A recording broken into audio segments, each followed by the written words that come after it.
Pumirma na po ng bank waiver etong si Madriaga. So mas lalong magiging exciting etong proseso na ito.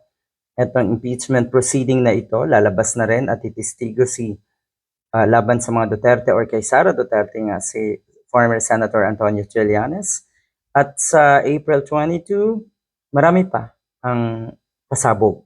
Marami pa ang bubulaga na baho netong mga Duterte, lalo na po si Sara Duterte nga. Pinag-uusapan na rin ngayon yung kuno ay naging dami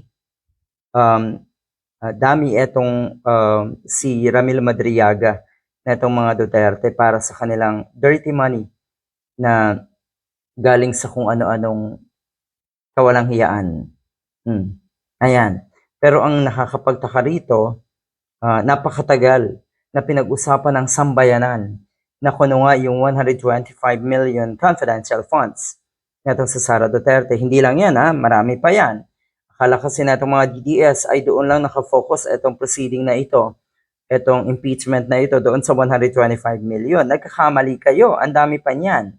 So dito sa 125 million, all along, ang iniisip at ang alam ng marami sa atin, ito ay inabot ng lamang ng 11 days at naubos na nga sa span of time na yon. Pero ito yung nakakagulat.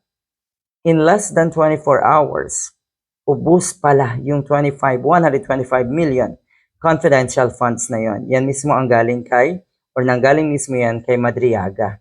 Dahil mukhang siya ang nag-disburse, siya ang nag-distribute ng mga pera na yan. Malaking halaga to, Isa ito sa mga aligasyon na nagpakilalang dating aide nga na si Sara Duterte na si Ramil Madriaga, na ulitin natin, less than 24 hours lang pala. Natuwa tayo doon sa sinabi or nagulat ang marami doon sa sinabi ni Madriaga na that was wrong, yung 11 days daw. Dahil nga, in less than 1 day or in less than 24 hours, limas ang 125 million. Yan ang totoo.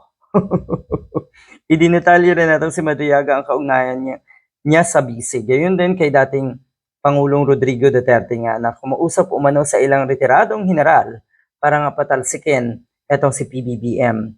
At kung hindi mangyari, ay ipa-assassinate. Ang daming walang duda na itong mga sinasabi ni Ramil Madriaga ay pawang katotohanan, kapanipaniwala.